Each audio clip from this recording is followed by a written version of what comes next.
Somebody's trying to punch me, how should I cover myself? Like this, like this, like this, like this? Ah, too many options, I'm gonna get punched in the face. What should I do? Let me tell you.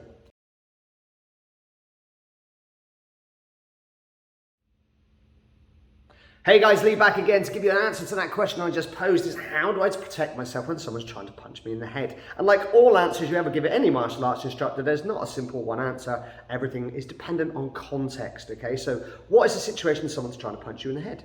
Is it your small 2-year-old child, okay, because they're having a tantrum? Is it you're in a boxing match? Is it you are having a fight on the street, okay? And all of those things have different implications. But the general way I look at to think about this is how my hands go for defense depends on how far the person is away from me, okay? And also how big their hands are. So if you've got a 16-ounce glove on in sparring, or you've got no glove on, that's a much smaller fist to defend against. So personally, I like to have a flexibility in most things that I do. So if I've got someone further away from me, I want to have my hands creating a space between my head, which is their sole target in this occasion, and them, okay? So it's almost like a fence that they've got to get past, okay? And in fact, there are people out there way before me calling this a fence, but it can also work as like a tie long guard. It just means you can intercept and play with things as they come in. So it's more playing with the incoming shot as opposed to taking the hit in the process.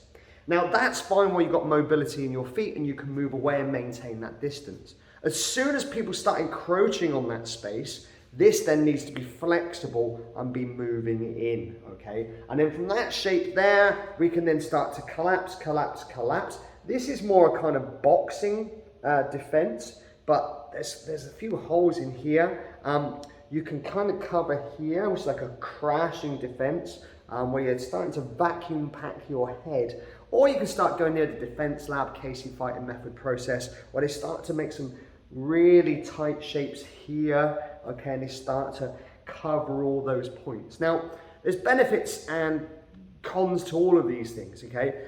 These kind of shapes are great because you've got good cover and you've got pointy bits. But if you rely on these to just kind of hide behind, it's almost like pulling up the drawbridge and just hiding behind your castle. If the other guy's got really good, they're throwing huge rocks at your castle, that castle is ultimately going to break, and then you're there exposed, aren't you? Okay, so if you just try and hide behind your guard, you can only take so many shots. So this needs to be dynamic, yeah, and you need to be coming out of this, and you really don't want to be taking more shots than one. So for how do I defend myself if a punch is coming in?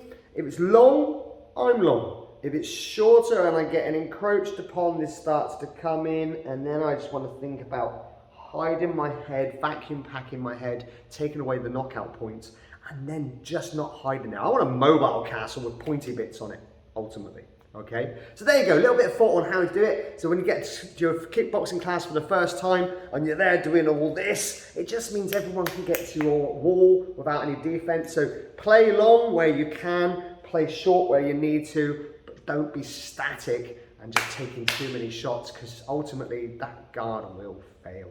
There you go, hope that was useful to you. Like, subscribe below, and we'll see you at the next one.